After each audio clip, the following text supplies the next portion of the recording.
Welcome to Had a Magical Day, the podcast about Disney parks that's like taking a vacation in the middle of your day.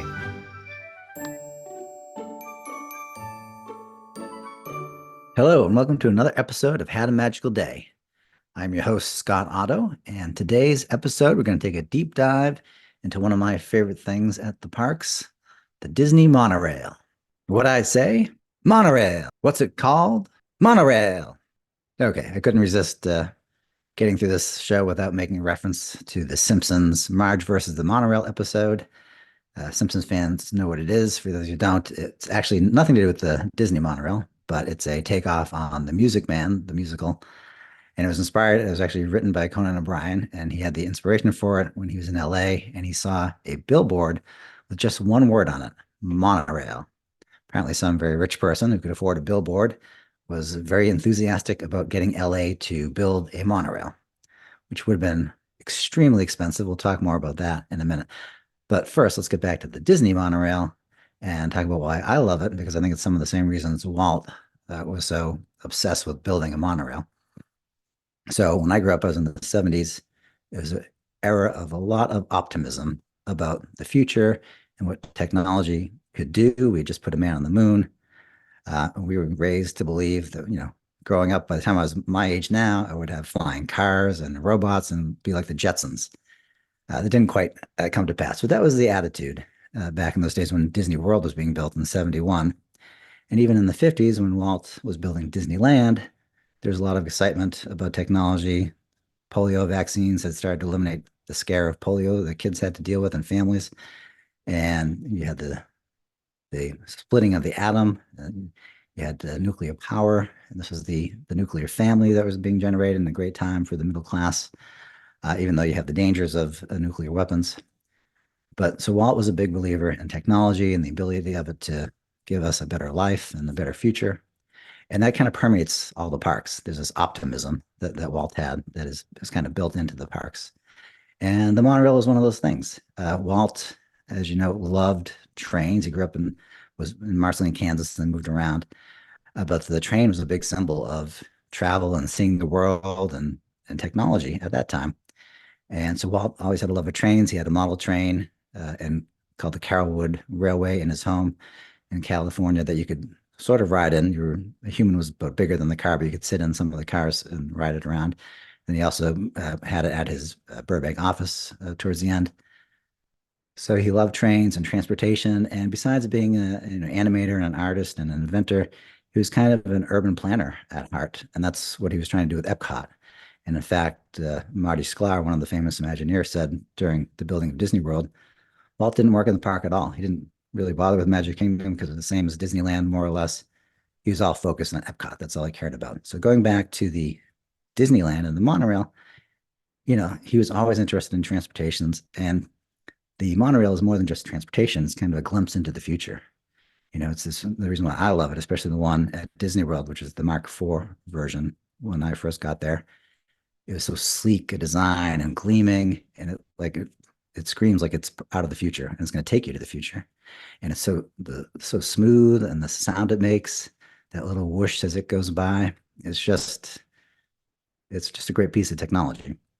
In fact, it's so smooth. I want to play this video of it for the people watching on YouTube, but mainly for the audio, so you can hear the sound. This is a sound of a monorail passing overhead. Listen to how pleasing the sound is.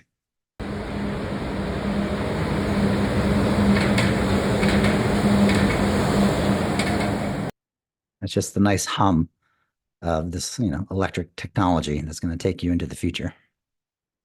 So anyways, that's why I love the monorail, and that's why Walt was such a big fan of it. It was, clean, it was futuristic, and a lot of different stories about how he got the idea for the monorail. It's clear he had the idea for the monorail long before he built Disneyland. Some people like to say it was because he went to this town in Germany that had a monorail, where the monorail actually was underneath the beam, and I'll show you that in a second. But I don't think that's really true. I'm getting a lot of my information from this book, which I should plug to start the show here. This is called the Disney Monorail, and it's a beautiful book. And the subtitle is Imagineering a Highway in the Sky. It's by Jeff Curdy, Vanessa Hunt, and Paul Walski. And it's a Disney book. So if you like Disney things in the monorail, you've probably had it targeted to you as an ad. And I can tell you it's a very nice book, very well done, ton of great pictures, and everything you want to know about monorails is in there. But anyways, according to this book, Disney had the idea for the monorail. In fact, it's in a lot of the early drawings. This is before he went on the one in Germany. And I'm going to show you a video of that in a second. So in 1952, he went on there. If you go other places, they say like 58 he went on there. That's confusing the stories, which I'm going to tell you in a second here. So in 1952, Walt and Lillian were on vacation in Germany, and they went to this town of Wuppertal. And they went there because they knew this monorail was there and they wanted to go on the monorail. And I'm going to show you a video. There's a lot of videos of it online. You can find them all over the place. I'm going to share with you a very old video. This is from the Museum of Modern Art, MoMA. They're in New York. If you've ever been, you should support the museum. If you go to New York, it's a great museum. There's several of them. They also have a nice restaurant at the one in Midtown. Fellas, it's a good place to take a lady for a date. But let me show you this video. So this is black and white, but it's really amazing. So for people on the podcast, I'm just going to describe it very briefly. So it's a black and white footage, and you have a view from inside the monorail. So you can actually see the monorail that you're in, and you're just gliding along. You're hanging over this bucolic German village of the main thoroughfare. You can see another monorail coming at you. You see people in a horse and buggies going by underneath you, and it's just a beautiful little scene. In the video, the ride seems very smooth, but the legend is that they were on it, and Lillian got motion sickness. So when they got off the ride, and Walt loved it, they got off the ride, and Lillian said, why don't they put the cars on top of the track instead? Because apparently it was swaying in the wind. Although most of the videos I see, you don't see a lot of swaying, but maybe it was a particularly windy day. Or maybe this is just a story that Walt cooked up a little bit or embellished a little bit, because Walt was a great storyteller. So that idea was in his head. He'd already been interested in monorails, which is why he went there on the ride. So anyways, Disneyland opens in 1955. There is no monorail in Disneyland. Disneyland wasn't really complete when they opened it. They're up against a hard deadline. Tomorrowland especially was just kind of a hodgepodge of ideas.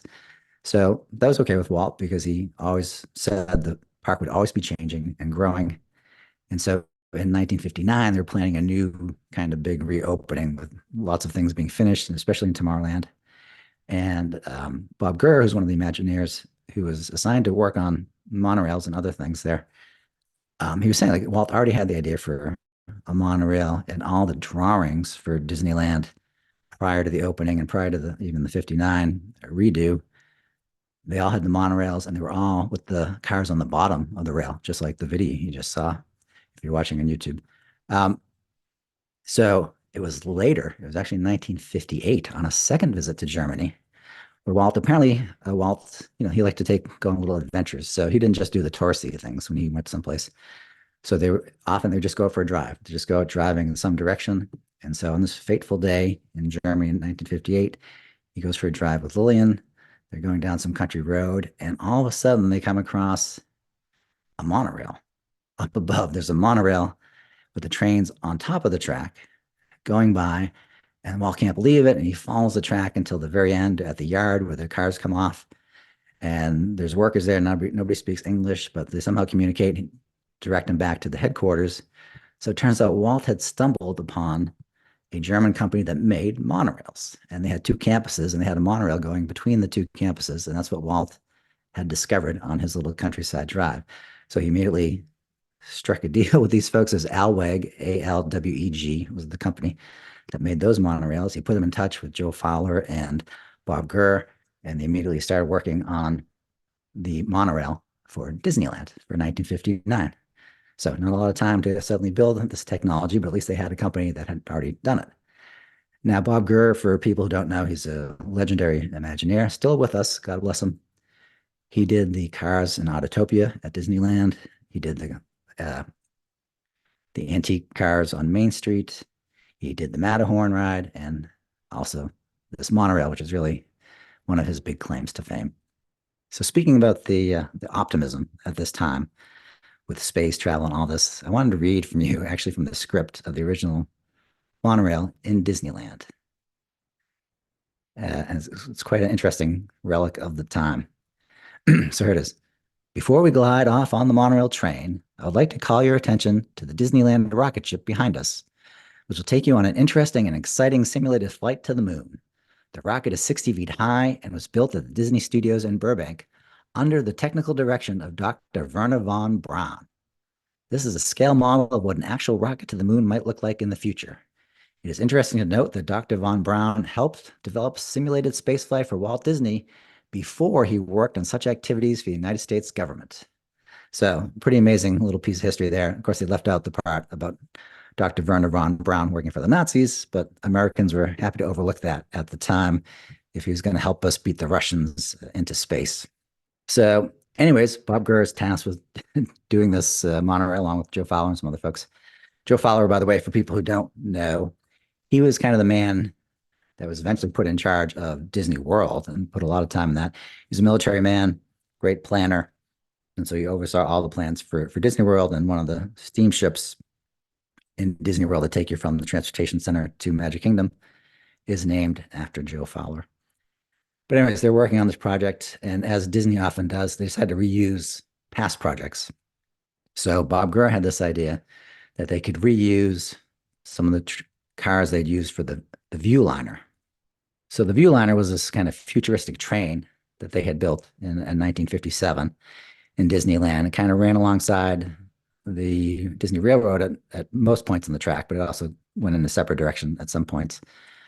And it lasted only about a year.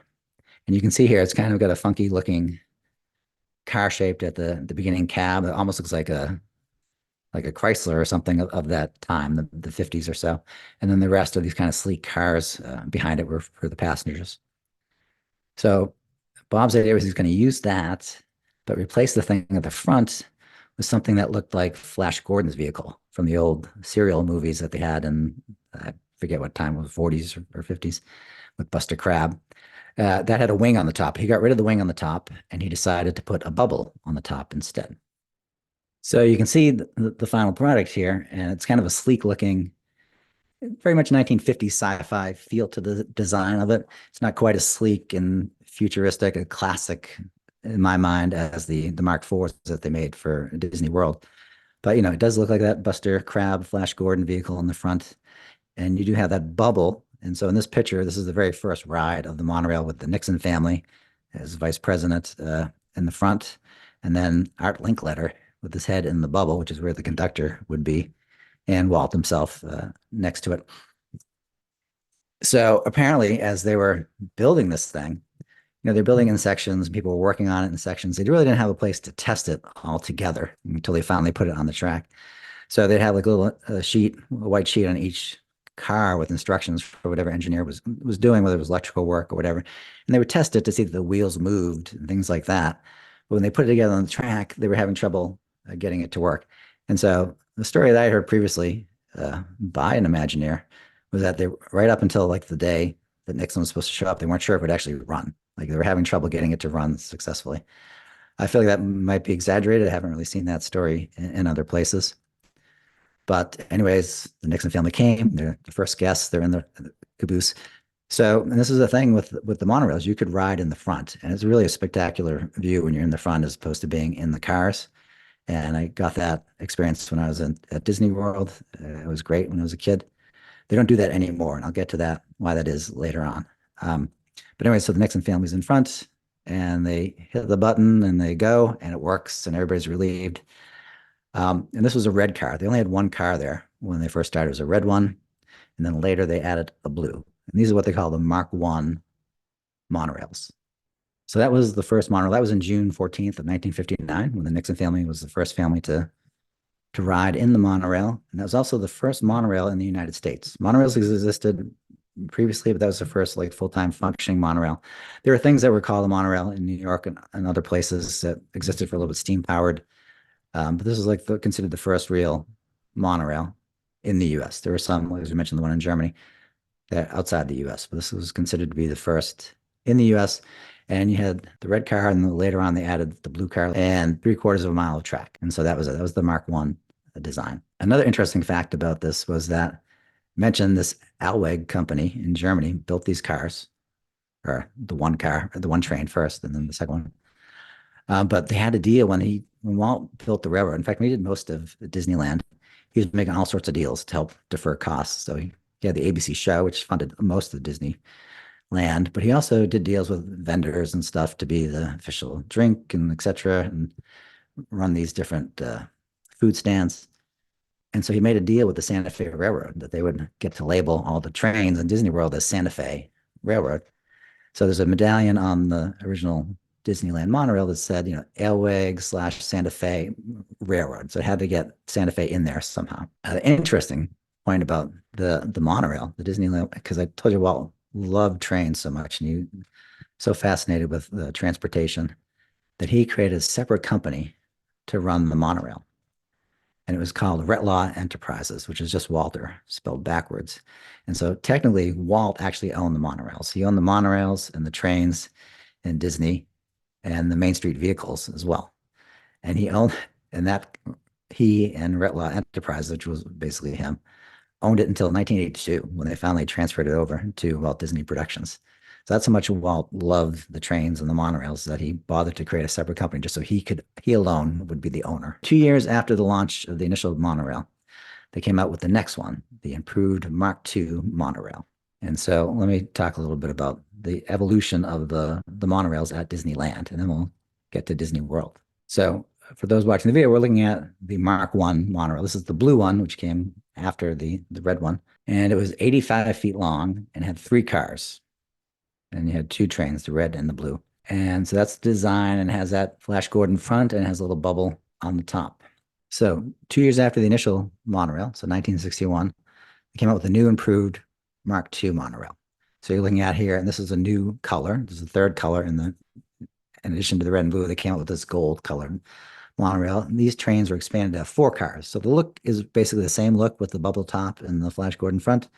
But they have 4 cars each. And now, instead of 3/4 of a mile, they had 2.5 miles of track because they connected it to the Disneyland Hotel. And so that was the main difference for the Mark II. It was mainly the color and the size. Now 4 cars, so they carry more people. And it went to the Disneyland Hotel and back to the park. Then in July 1969, the fleet was completely replaced with the new Mark III design. These were 137 feet long and had 5 cars. And now 4 colors. They added green to the red, blue, and gold.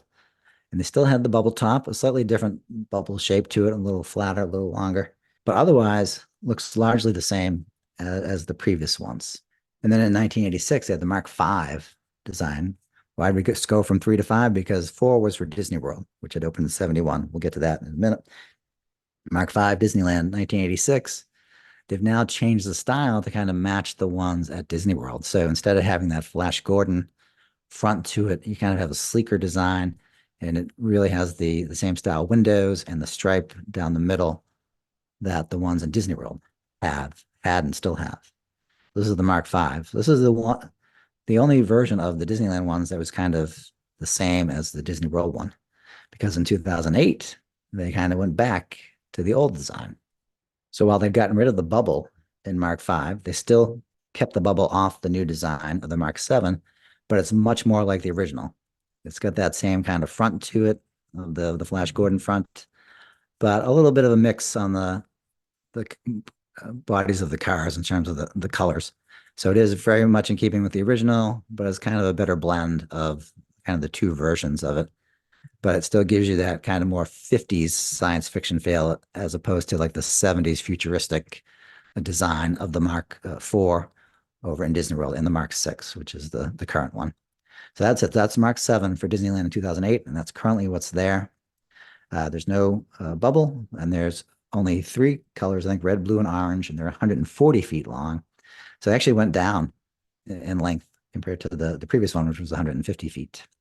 And you'll see as we start talking about Disney World, these are all shorter and have less capacity than the Disney World ones. So when they were planning Disney World, and I mentioned Walt was really focused on Epcot, and they had this idea for the monorail. They wanted to be really futuristic, and they actually wanted to be automatic. Like they wanted these trains to be automatic, and you just push a button, be on demand. You'd push a button, and the monorail would come swooshing out and take you away.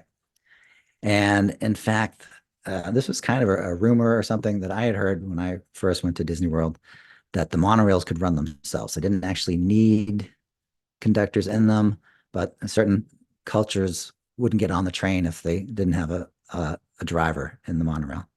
And I have researched this. I'd heard this. I thought I heard it from actually somebody who worked at Disney World, one of the drivers, when I got to sit up front. But I have researched this. I cannot find that anywhere. I think that's a myth. So we're going to count that as a myth busted because there's all sorts of information about the safety measures that they do have for the trains. And when I looked into it, it doesn't seem like it was ever designed to run automatically without humans. Humans have always been there and will, I think, always will be there, even if they did really get it down. They have taken steps to make it more automated over the years, but there has always been a conductor and will always will be. So the dream of having it on demand with the push of a button never came to be. A little bit about the tracks that they made here. So they're 26 inches wide. They're concrete beam, but it's actually got a lot of styrofoam in it. It's styrofoam kind of encased in steel and concrete, and it's supported by columns that are 110 feet apart. I mentioned at the top about somebody wanting to build a monorail in LA and how expensive it would be. So another rumor or myth that goes around there is that it costs $1 million a mile to build a monorail track. That may have been the case in 71. I certainly heard that as well in the 70s when I went to Disney World. That may have been the case in $71. I don't know if that's true or not. Certainly in current dollars, it would be way more than that. There, you can find examples online of cities that have made monorails like Tokyo and China and these other places, and it's tens of millions of dollars per mile to build a monorail track. In fact, I know in the book, it doesn't say how much the concrete costs for a mile, but the trains themselves cost about $7 million each. In Disney World, they made 10 trains. So that's a lot of money, $70 million of trains. The design difference, we talked a little bit about how the cars at Disneyland looked like 50s sci-fi because they are based on Flash Gordon. Bob Gurr, same designer, still around, still working for Disney, although he had his own company that did a lot of stuff for Hollywood. He decided he was inspired by the Learjet. And so he wanted that sleeker look, that modern 70s style look. And so he used that to redesign the front of the train and kind of make the whole train a little more sleeker in design than the original Disneyland monorail. So these are the Mark IV monorail, and they're 171 foot long. They were sleek gleaming. They had mid-level windows and 5 cars with 9 windows in each car. 10 trains were made by Martin Marietta in Orlando. And then 2 more were made by Disney themselves. And that's about the only ones that Disney made. They always had outside contractors like Alweg for the Disneyland ones. And then we'll see later on, there's another company that made the Mark VI versions. So 10 trains, if you're keeping track of colors, a lot of people love the different colors that they have. So there's red, blue, gold, orange, yellow, green, silver, black, purple, pink. And then in 78, they added lime and coral. There were 2 tracks initially, obviously for Magic Kingdom Resort and Express. If you've ever been there, those 2 loops. One has no stops other than the resort and the transportation center. The other one is stop for the hotels. And also they, in 1982, they built Epcot. Now the book says a 4-mile extension. And everybody says the total number of track now, total distance of track is 14.7 miles. I think it was 4 miles to Epcot and back, because I've read elsewhere there was that loop around Epcot is like 7.5 miles, and the loops around the 2 inner loops around Disney were like 3 miles each. So that would kind of add up with the extra track around the transportation center to be about 14.7 miles. I think that's roughly what's going on if you look at a map. So I've talked about that pleasant whooshing sound that it makes as it goes by you. And what's powering that is actually that's truck tires. That's actually the wheels of the monorail, are truck tires. And so for some of you, if you ever looked up overhead, and I have a snapshot of this from a video I made, if you're watching the video on YouTube, you can see that you can clearly see the truck tires. You can see a couple of tires here as it passes overhead. But that's all it is. Like I said, they always kind of reuse different technology for these things. So truck tires are what drives the car. Of course, the motor drives the car, but it's using truck tires. That's what's going along the cement beam. And you can see the kind of the rubber wearing off on the beam if you ever look up at the beams. Okay, so that's everything about the Mark IV. The Mark VI, the second Disney World set of trains was 1986. Generally the same style, but these were not made by Martin Marietta. They were made by Bombardier Transportation, and these were bigger, 203 feet long, could hold roughly 364 people, and it had a top speed of 40 miles an hour. And the colors are largely the same: red, blue, gold, orange, yellow, green, lime, coral, silver, black, pink, and purple. And I'm going to tell you why you do not see pink and purple anymore. So that's kind of the history of the monorail. And now we're going to share some fun facts, including why there's no longer a pink and purple car and why you can no longer ride in the front of the Disney monorail. All right, so here are some fun facts about the monorail. So, top speed of 40 miles an hour, but of course, they usually have to go slower along the track. So, it's generally running between 15 and 35 miles per hour. The Disney World monorail has 150,000 daily riders. It's third in the world. This is as of 2016. Numbers might have changed slightly. That was third in the world compared to the Tokyo monorail, which they use, not to be confused with the Tokyo Disney monorail, which we'll get to in a second. And there's a town in China that also has a monorail as well. Tokyo has like 300,000 a day, and I think the China one has like 900,000. So Disney's not going to move up in the rankings anytime soon, but still, third most used monorail in the world. I never knew this before researching this episode. So there's an escape route for the monorail. It's like, what do you mean an escape route? Because you're on many parts of the track, you're just suspended over the up in the air. Where would you go to escape? And so it actually is, you're supposed to go up to the roof. There's hatches that will allow you to, in an emergency, allow you to get on top of the monorail.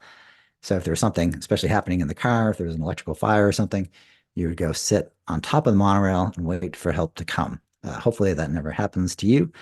And it really rarely ever happens. Mostly if it has a problem, it's fine. It just, you sit there on the tracks until they fix the problem. You don't actually have to get out of the vehicle. The highest point in the monorail path is actually at the Contemporary Hotel as you enter, and then as you go through, it's the same height, 60 feet in the air at that point. And in December 1986, the Disneyland monorail system, the original one that they built in 59, was named a National Historic Landmark by the American Society of Mechanical Engineers. And I forgot to mention the Tokyo Disney one, because that was actually the biggest one. So that is 270 feet long, can carry 571 people. So that is the longest one out of all the monorails that they have. So that is basically, oh, wait, I forgot the story about the pink and purple. Pink and purple were retired in 2009. Why? Because there had been an accident between the pink and purple trains. And so they crashed into each other. One of the conductors died. So it's not something Disney wants to talk about or have reminders of. So they got rid of those two trains. And they were later used to build the peach and teal ones that came out in 2011. And that is why they do not allow guests up in the front of the monorail anymore, because of that accident in 2009. So that's the Mark 6. So you had red, blue, gold, orange, yellow, pink, and peach and teal. And those are the current colors that you can collect at the store if you buy the little monorail models. And I have a few of those behind me. But that's kind of everything you could possibly want to know about monorails. Oh, and I forgot, before the show wraps up, I have to mention this. If you're watching the YouTube version, a lot of the images we shared were from davelandweb.com. They usually say so at the bottom of the image. You should check out that site. It's a great archive of all things Disneyland, the entire history of Disneyland. It's DAVELAND web.com. And Dave DeCaro, the guy who owns davelandweb.com, was nice enough to be a guest on our show. He was on episode 34. So check that out if you want to learn more about the history of Disneyland.